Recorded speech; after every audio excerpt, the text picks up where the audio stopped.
오늘 말씀의 제목은 하나님의 능력으로 사는 삶이란 제목 가지고 말씀 선포하도록 하겠습니다. 지금 우리가 살아가고 있는 이 세계는 보여지지는 않지만 두 나라가 존재하고 있고 두 나라 안에서 우리는 살아가고 있습니다. 보여지는 나라, 보이지 않는 나라.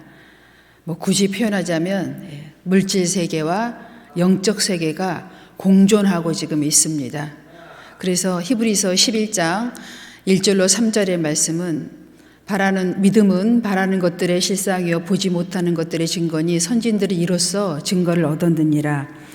믿음으로 모든 세계가 하나님의 말씀으로 지어진 줄 우리가 아나니 보이는 것은 나타난 것으로 말미암아 된 것이 아니니라. 아멘. 우리가 지금 보는 이 세상이요 원래 있었던 세상이 아닙니다. 하나님의 영적 말씀으로 지어진 세상입니다.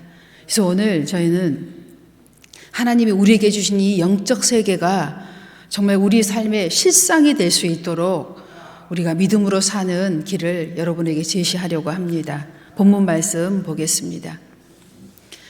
그러나 너는 배우고 확신한 일에 거하라. 너는 내가 누구에게서 배운 것을 알며 또 어려서부터 성경을 알았나니 성경은 능히 너로 하여금 그리스도 예수 안에 있는 믿음으로 말미암아 구원에 이르는 지혜가 있게 하느니라.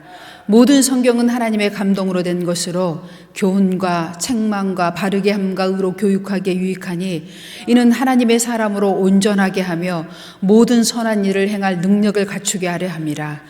모든 선한 일을 행할 능력을 갖추게 하려 함이라. 아멘.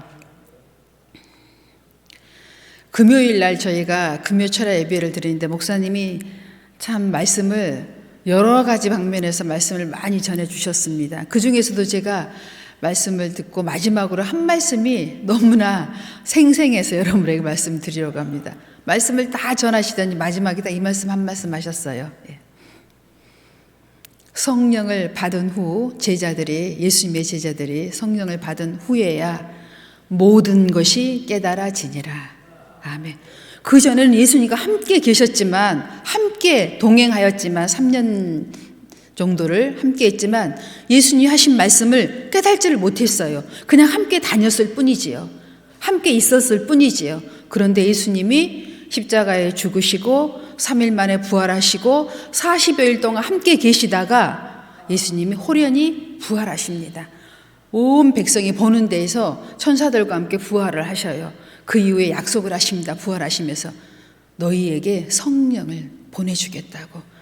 그리고 예루살렘을 떠나지 말고 전심으로 성전에서 모여 기도하라고 당부하시면서 떠나십니다. 그들이 이 말씀을 지킵니다. 그리고 성령을 받습니다. 그 후에 예수님이 십자가에 돌아가실 때 두려워 떨던 12 제자들이 이제는 세상이 그들을 두려워하는 역사가 나타납니다. 그 이후에 이제 세계를 다니면서 복음을 전하다가 모두가 순교하게 됩니다. 성령을 받은 후에 모든 것이 깨달아지니라.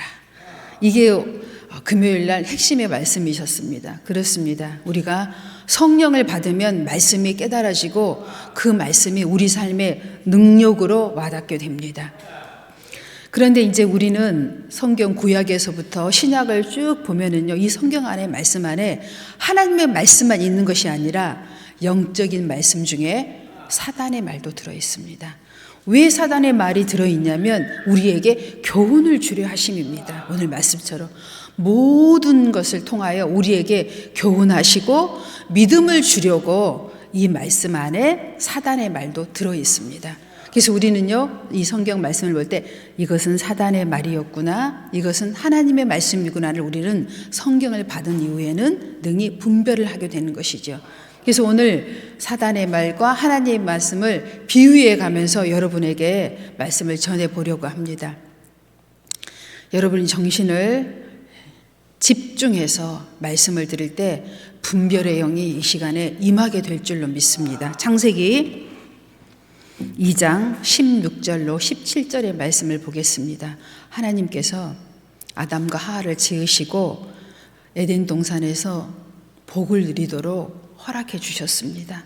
마음껏 복을 누리도록 오직 딱 하나의 말씀을 주십니다. 이게 뭐냐면 에덴 중앙에 있는 너희는 선악을 알게 하는 이 선악과는 먹지 말라. 그 외 모든 것은 너희가 먹고 누리며 다스리며 살라고 축복을 주십니다. 그 말씀입니다. 여호와 하나님의 그 사람에게 명하여 이르시되 동산 각종 나무의 열매는 내가 임의로 먹되 선악을 알게 하는 나무의 열매는 먹지 말라. 내가 먹는 날에는 반드시 죽으리라 하시니라. 내가 먹는 날에는 반드시 죽으리라 하시니라. 이거 하나님 말씀입니다. 그런데 이제 사단이 짠짠짠 등장해가지고 아담과 하를 꾀는 말씀이 나옵니다. 그 다음 말씀 보겠습니다. 창세기 3장 3절로 5절의 말씀입니다.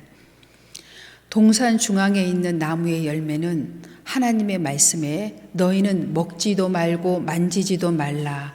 너희가 죽을까 하노라 하셨느니라. 뱀이 여자에게 이르되 너희가 결코 죽지 아니하리라. 너희가 그것을 먹는 날에는 너희 눈이 밝아져 하나님과 같이 되어 선악을 알 줄 하나님이 아심이니라. 아멘. 뱀이 화에게 접근해서 그를 유혹하였습니다. 미혹하였습니다. 그러니 화가 즉시로 미혹됩니다. 하나님의 말씀을 버리는 순간 미혹받는 거예요. 하나님의 말씀을 잊어버리면 우리는 반드시 유혹받습니다. 너희가 정령 죽으리라. 세상에 죽고 싶은 사람이 어디가 있겠습니까? 다 살고 싶잖아요. 여기서 죽고 싶은 사람 단 하나도 없어요. 그런데 말씀을 잃어버리거나 놓쳐버리면 우리는 반드시 유혹받는다는 것입니다. 3절 다시 보세요. 동산 중앙에 있는 나무의 열매는 하나님 말씀에 너희는 먹지도 말고 만지지도 말라. 너희가 죽을까 하노라 하셨느니라. 말씀을 놓쳐버리니까 죽을까 하노라 했다는 거예요. 그리고 뱀은 바로 그 틈을 이제 타고 들어와서 뱀이 여자에게 이르되 너희가 결코 죽지 아니하리라. 네. 우리가요 마음을 하나님의 말씀을 놓치고 생각과 마음을요 세상에 딱 두잖아요. 바로 그 틈에요 사단의 말이 우리에게 들어옵니다. 그래서 우리를 유혹하면 어때요? 우리는 그냥 넘어지는 거예요. 근데 말씀이 있는 사람은 바로 말씀과 연결하죠. 아, 먹으면 죽는다고 했지? 안 먹어야지. 이렇게 딱 마음 먹죠. 그런데 말씀이 없는 자는 죽을까 하노라? 그게 뭐였더라? 죽는다고 했던가 안 죽는다고 했던가 이제 헷갈리는 거예요. 그때부터. 그래가지고 이제 넘어가는 거죠. 그러니까 말씀을 놓치면 미혹되는 거예요. 결국 뭐예요? 말씀을 붙잡아야 된다는 거죠. 정확한 하나님 말씀을 붙잡지 않으면 그래서 결국은 어떻게 돼요? 아담과 하와는 영원히 죽게 돼서 에덴 동산에서 쫓겨나 수고하고 무거운 짐을 지고 살아가는 땅으로 쫓겨나게 됩니다. 이 세상으로. 그래서 험한 고난의 세상을 이제 살아가게 되는 거죠. 말씀을 놓치면 이렇게 됩니다. 다음 말씀 이제 보겠습니다. 사무엘상 17장 보겠습니다. 다윗이요 골리앗과 이제 브리스가의 전쟁의 이야기를 듣고 전장에 아버지의 심부름을 받아 형들의 음식을 가지고 전장에 옵니다. 그 현장을 보고 다윗은요 믿음의 말을 하고 사울은 사단의 말을 합니다. 우리가 한번 비교해 보도록 하겠습니다. 말씀이 있으면 우리는 반드시 승리하도록 돼 있어요. 말씀을 놓치면 무너지는 겁니다. 보겠습니다. 다윗이 사울에게 말하되 그로 말미암아 사람이 낙담하지 말 것이라 주의 종이 가서 저 브레셋 사람과 싸우리다 하니. 이 다윗은 말씀을 붙잡고 지금 사울에게 얘기를 하고 있습니다. 사울이 다윗에게 이르되 내가 가서 저 브레셋 사람과 싸울 수 없으리니 너는 소년이요 그는 어려서부터 용사임이라. 사울은요 보여지는 것을 이 세상의 이치, 이성적이고 논리적이고 과학적인 논리를 가지고 지금 이야기하고 있어요. 말씀을 놓치면 우리는 항상 이성적인 사람이 됩니다. 논리적인 사람이 됩니다. 과학적으로 변합니다. 이렇게 되면 우리는요, 영적 싸움에서 지는 거예요. 영적 싸움에서 이길 수 있는 힘은 하나님의 말씀뿐입니다. 마귀 사단은 어떻게 이겨요? 인간은 이길 수 없어요. 하나님의 영적 말씀으로 이기는 것입니다. 다윗이 사울에게 말하되 주의 종이 아버지의 양을 지킬 때 사자나 곰이 와서 양떼에서 새끼를 물어가면 내가 따라가서 그것을 치고 그 입에서 새끼를 건져내었고 그것이 일어나 나를 해하고자 하면 내가 그 수염을 잡고 그것을 쳐 죽였나이다.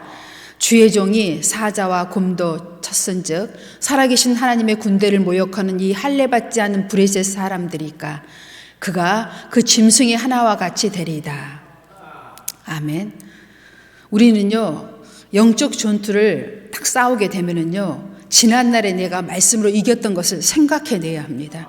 내가 지난날에 고난을 겪었을 때, 어려움을 겪었을 때 어떻게 승리했지? 라고 생각해 보면 답이 나옵니다. 다윗은 자기가 목자가 되어서 양떼를 지킬 때를 생각했어요. 내가 어떻게 해서 그 곰과 사자들을 이겨냈지?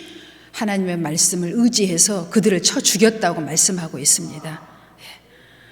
우리가 지난날에 수없이 고난과 시련을 겪어서 이 자리에 와 있습니다. 승리하지 못했다면 이 자리에 있을 사람이 단 한 명도 없어요. 우리가 다 믿음의 용사들입니다. 역전의 용사들입니다. 지난날에 수많은 영적 전투를 이기고 이 자리에 지금 앉아 있는 거예요. 보여지는 세상에서 이기고 승리하고 여기에 와 있는 거예요. 수많은 유혹과 미혹을 이기고 이 자리에 와 있는 거예요. 주일 성수 한번 하기까지 여러분 얼마나 많은 싸움을 하고 이 자리에 와 계십니까? 저 또한 그런 시절이 있었습니다. 처음부터 완벽하게 주일날 하나님 전에 나와서 예배를 드리지 못했어요. 다 과정이 있었어요. 나는 쉬운 길만 가겠다 하는 사람은 미래가 없습니다, 여러분. 어려울지라도 고난의 길일지라도 약속의 말씀을 붙드는 자는요, 갈 수 있어요. 소망의 말씀을 붙드는 자는 갈 수 있습니다. 여러분, 이 세상은요, 고난의 세상입니다. 이 고난의 세상을 이기고 나가는 방법은 말씀을 붙들고 이 약속의 말씀을 붙들어야만이 갈 수 있어요. 누구든지 좀 더 자자, 눕자, 게으르자 그러고 싶지 않은 사람이 단 한 명도 없습니다. 다 쉬고 편안하고 먹고 마시고 즐기고 싶지 않은 사람이 누가 있겠어요? 육신을 입고 있는 사람이라면 다 그렇게 하고 싶어요. 그러나 그 유혹과 미혹을 물리치고 말씀을 부여잡고 앞으로 나가는 거예요. 그렇지 않은 사람이 누가 있어요? 지난 주간에 미국에 대선이 있었습니다. 트럼프가 당선이 됐지요. 45대 47대. 근데 그 사람의 나이를 보니까 만 78세예요. 우리 나이로 얘기하면 80세입니다. 그런데 그냥 아주 나는 대통령 또 하겠다 하고 나온 거 아닙니까? 그래서 됐잖아요. 나이로 사는 게 아니에요. 그분을 보면 당당하잖아요. 제가 우연찮게 그분의 아들이 그 선거 전에 여의도 순복음교회 와가지고 간증을 하더라고요. 그 대선 얼마 앞두고 한마디로 하면 선거 유세를 하러 온 거지요. 예를 들어서 교회에 결론을 얘기하는 그 아들이 왔는데 제가 그걸 우연찮게 보게 됐어요. 봤는데 이제 정확히 잘 몰랐는데 어떤 부분을 보게 됐냐면 7월 달에 그 선거 유세를 하다가 그 권총 피격 사건이 있었잖아요. 거기를 얘기하려고 왔더라고요. 막 이제 선거 유세를 하고 있는데 총이 날라왔잖아요. 총알이 날라오는데 그 순간에 그 클린턴이 아니 트럼프가 이렇게 액션을 취했었대요. 이렇게 이러면서 이렇게 말을 한 찰나였대요. 막 이렇게 이제 청중을 향해서 말을 하고 있는데 이럴 때 총이 날아간 거래요. 순간적으로. 이제 그 사람들은 그래도 이제 자기는 장로교의 가정이고 이제 기독교 집안이다라고 하면서 하나님의 손길이 트럼프를 살렸다. 이제 그 간증을 그 순간 이후로 그 가족 모두가 믿음으로 똘똘 뭉치게 됐대요. 그 찰나 그 1초의 순간 여러분 할 때 그걸 이렇게 하지 않았더라면 총이 이 얼굴을 이렇게 맞았을 거라고 하더라고요. 그러면서 자기들은 그 순간을 잊을 수가 없다. 하나님의 손길이 트럼프를 지켰다. 이제 와서 나와서 간증하더라고요. 트럼프에 관한 여러 가지 말이 많지만 트럼프가 아주 특별히 잘한 게 있어요. 뭔 줄 아세요? 자녀 교육입니다. 자녀가 5명인데 한 명도 삐뚤어진 자녀가 없어요. 뭐 엄청난 억만장자 정도 되면은 그 자녀들 중에 무슨 약하고 삐뚤어지고 방탕한 자녀가 하나 정도 있을 만도 하잖아요. 한 명도 없어요. 물론 본인은 2번이나 이혼하고 3번을 결혼한 참 그 전통 보수파에서 보면은 그게 좋은 그 분위기의 사람은 아니잖아요. 그런데 자녀 교육을 그렇게 잘 시켰더라고. 그러니까 우리가 보는 것은 자녀는 사실 우리 삶의 열매잖아요. 내 자녀를 교육을 잘 시킨다는 게 결코 쉽지가 않아요. 이제 이렇게 자녀 교육 시킨 모습이 나오는데 순간순간 이렇게 나오더라고. 이제 당선 딱 됐다고 하니까 일대기 자녀들과 그 교육을 이렇게 나오는데 자녀들을 직접 교육하더라고요. 교육하고 어릴 적부터 막 교육한 모습이 나오고 그 중에서 딱 또 그 나오는 게 그 막내를 교육하는 모습이 나오는데 너는 세계 최고가 되어라. 읽고 쓰고 반복하라. 직접 아이한테 그걸 설명하더라고요. 간단하게. 읽고 쓰고 반복하라. 그게 교육의 이념이더라고요. 그게 뭐예요? 유대인 교육이잖아요. 읽고 쓰고 반복하라. 완전히 오늘 말씀처럼 한 번 하나님의 말씀을 우리가 읽는 것으로는 부족합니다. 잊어버려요. 완전히 내 것으로 소화하라는 거죠. 네 것으로 삼으라는 거죠. 그래야만이 승리할 수 있다는 거죠. 세계 최고가 될 수 있다는 거죠. 그 자녀들이 모두 엄청난 자리에서 자기의 역할을 감당하고 있더라고요. 뭐 부모의 유산이 문제가 아니에요. 부모의 유산을 관리하는데 그 이상의 역량을 가지고 크게 확장하고 있더라고 보니까. 정말 저 사람이 80세에 대통령으로 나와서 대통령이 되고 그 자녀들을 저렇게 잘 키운 핵심이 있구나. 우리는요, 우리 인간은 하나님이 아닙니다. 사실은. 완전할 수 있는 사람이 이 땅에 하나도 없어요. 모든 사람이 죄를 범하였으며 하나님의 영광에 이룰 수 없습니다. 그러나 잘하는 것이 있어요. 하나님은 그걸 보시고 우리를 쓰십니다. 그 이후로 트럼프가 전국의 크리스찬들에게 기독교를 향해서 얘기했더라고요. 지금 미국은 기독교가 부재 중이다. 너무 영적으로 혼탁하고 무질서한 상태다. 원래 미국은 기독교 국가다. 내가 임기 중에 반드시 믿음의 나라로 강대한 미국으로 세우겠다. 이런 이제 약속을 하더라고요. 그래서 그 기반으로 해서 그 사람이 대통령이 당선이 된 겁니다. 주류들이 밀어서 된 게 아니에요. 기독교인들이 밀어서 된 겁니다. 그리고 그 아들이 한국에 와서 순복음교회의 영향력이 얼마나 큰지 세계적이잖아요. 와서 선거 유세까지 하고 간 거예요. 그럼 미국에서의 그 영향력이 우리 한국에도 다 있는 거지요. 그래서 우리가요, 지금 영적으로 매우 혼탁한 시대에 살고 있습니다. 그래서 기독교인들이 교회가 불연히 일어나서 지금 성적으로 또 사회의 혼탁한 이 문제를 위해서 기도하고 발벗고 나서고 있어요. 우리도 나라를 위해서 기도해야 합니다. 또 일론 머스크가 뭐 이런 얘기를 하면 여러분이 이제 너무 세상에 대해서 모르는 것 같아서 제가 거기까지만 이야기할게요. 왜 일론 머스크는 트럼프를 지지했냐 했더니 얘기하더라고요. 자기가 일론 머스크가 자식이 11명인가 여러분 아세요? 엄청나게 많더라고요. 11명이요 자식이. 그런데 그 자식 중에 한 명이 성전환 수술을 한 거예요. 그게 이제 부모 입장에서 절대로 안 된다. 그런데 일론 머스크 그 자식이 사는 그 주는 부모의 허락 없이 성전환 수술을 할 수 있는 주예요. 그러니까 미국이 얼마나 타락해 있는지 지금 현재 한 면모를 보여주고 있죠. 그래서 일론 머스크가 나는 너를 자식으로 생각하지 않을 거다. 네가 그 수술하면. 그래도 그 수술을 한 거예요. 그 자식이. 너랑 나랑 그럼 이제 자식이 아니다. 이렇게 얘기를 이제 말로 했겠지요. 그래도 자식인 거지요. 실제로는. 그리고 자기가 트럼프를 지지한 이유를 얘기하더라고. 트럼프는 어떻게 얘기하고 있어요? 낙태 수술 반대, 성전환 수술 반대. 정말 도덕적인 거, 윤리적인 것을 파하는 이 세계는 자기는 지지하지 않겠다. 완전히.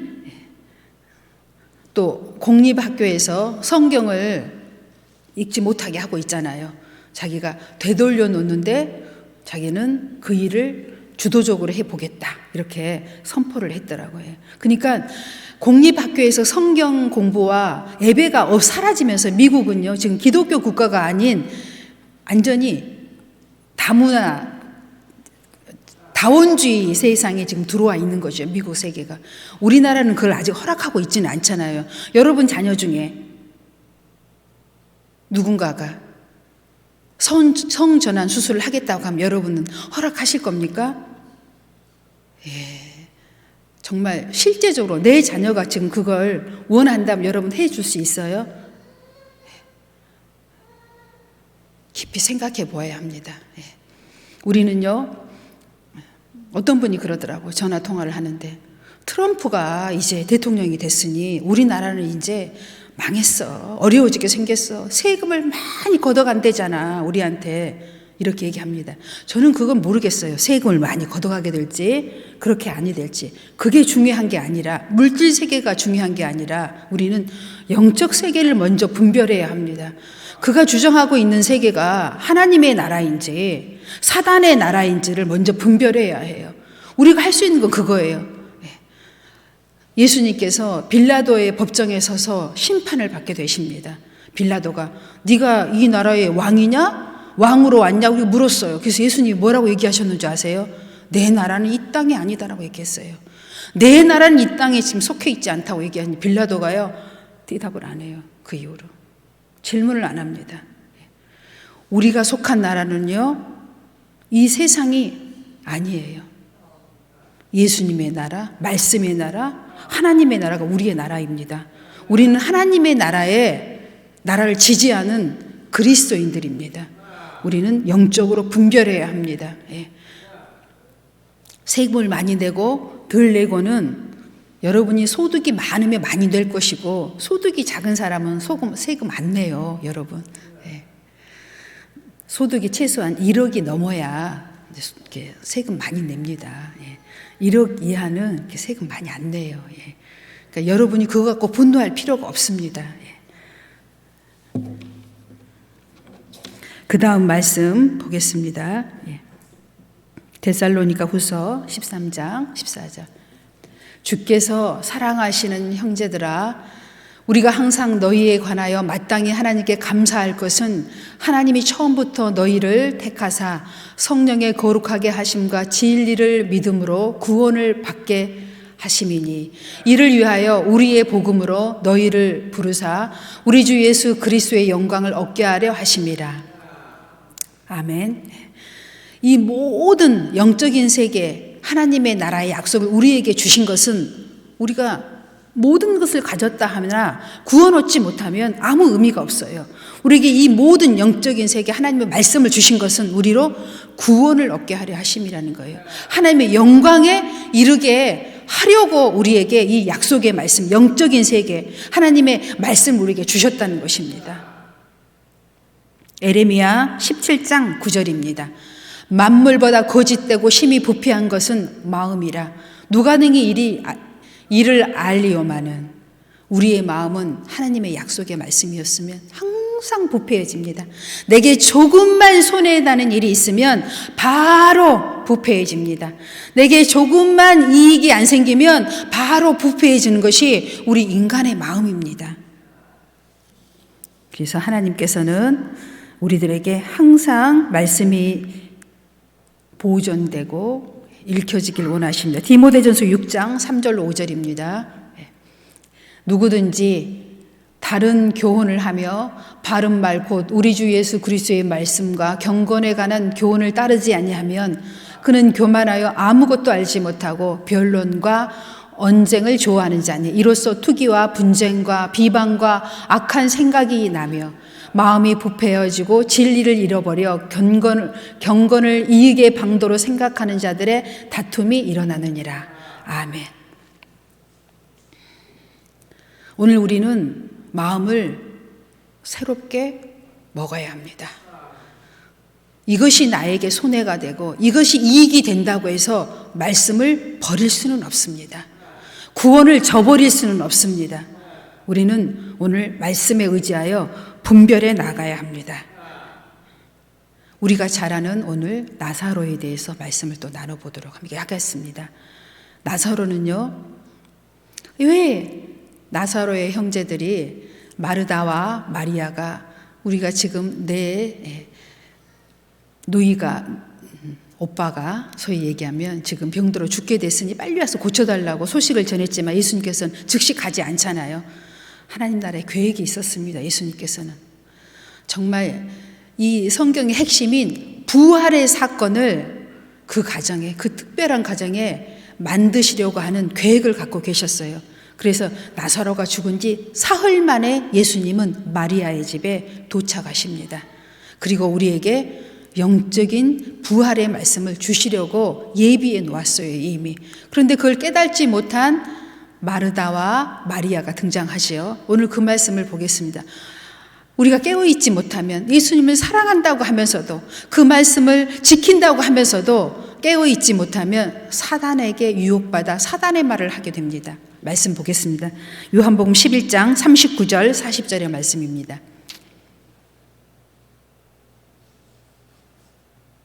요한복음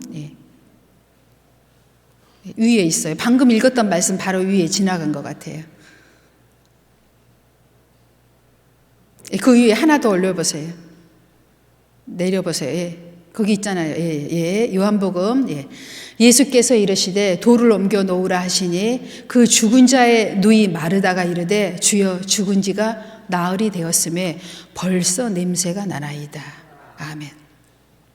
여러분, 이 말씀이 영적인 말씀 같아요? 사단의 말 같아요? 이건 예수님 앞에 불신앙을 얘기하는 것이고 사단의 말이고 유혹된 말입니다. 예수님을 그리스도라고 알았더라면 절대 이런 말을 예수님 앞에 할 수 없지요. 이미 끝났다는 거잖아요. 죽은 지 사흘이 됐고 냄새가 났으니 이제 끝장났다는 얘기잖아요. 우리가 정말 어려운 일을 겪으면 어때요? 이제 다 끝났어. 예수님도 필요 없고 말씀도 필요 없어. 이제 끝이야. 이렇게 생각하잖아요. 말씀이 없을 때, 내 안에 말씀을 잃어버렸을 때, 놓쳤을 때 우리 그렇게 얘기하잖아요. 이제 끝이야. 다 필요 없어. 이제 내 마음대로 할 거야. 그런 생각하잖아요. 바로 이게 사단에게 완전 넘어간 얘기예요. 그때 예수님께서 이렇게 말씀하십니다. 예수께서 이르시되 내 말이 네가 믿으면 하나님의 영광을 보리라 하지 아니하였느냐 하시니. 아멘. 그럼에도 불구하고 썩어서 냄새가 나나이다. 이렇게 유혹되고 미혹된 말을 했지만 예수님은요, 그러려고 우리를 창조한 게 아니에요. 우리를 택한 것이 아니에요. 그러려고 예수님이 뭐하러 나사로의 집에 왔겠어요? 끝장난 집에 뭐하러 오셨겠어요? 예수님이 오셨을 때는 이유가 있었지 않겠어요? 예수님은 끝장을 내려고 오신 게 아니에요. 기적을 일으키시려고 오신 거예요. 소망을 주시려고 오신 거예요. 약속을 이행하려고 오신 거예요. 여러분, 어떤 일이 있다 할지라도 여러분 소망을 놓치면 안 돼요. 말씀이 있는 한 하나님은 역사하십니다. 말씀이 없어야 역사가 안 되는 거예요. 말씀이 있는 자는 기적이 일어나는 거예요. 어떻게 됐어요? 돌을 옮겨 놓으라. 나사로가 붕대를 풀고 걸어 나오잖아요. 우리 다 알고 있지요? 여러분, 성경에는 곳곳에 낙심된 자에게 기적의 말씀을 주고 계셔요. 다 끝장났다고 하지만 그게 아니라고 얘기하세요. 네가 내 말을 믿으면 하나님의 영광을 오늘 보리라. 말씀은 믿으라고 있는 것이지 폼으로 있는 게 아니에요. 믿으십시오. 지금 당장 이루어지지 않는다고 해서 말씀이 능력이 없는 게 아니에요. 여전히 말씀은 유효하고 능력을 갖고 있습니다. 여러분이 믿지 않고 있기 때문일 뿐이에요. 그 다음 말씀 보겠습니다. 에베소 4장 21, 24절입니다. 진리가 예수 안에 있는 것 같이 너희가 참으로 그에게서 듣고 또한 그 안에서 가르침을 받았을진데 너희는 유혹의 욕심을 따라 썩어져가는 구습을 따르는 옛사람을 벗어버리고 오직 너희의 심령이 새롭게 되어 하나님을 따라 의와 진리의 거룩함으로 지으심을 받은 새 사람을 입어라. 아멘. 우리는 오늘 새롭게 되었습니다. 새 사람을 입었습니다. 어떠한 형편처지에 있다 할지라도 기적의 말씀을 붙잡는 자는 기적은 그때부터 시작되는 것입니다. 내가 낙심하면 말씀은 잃어버린 거예요. 내가 그 말씀을 끝까지 잡고 있는 사람은 지금도 유효합니다.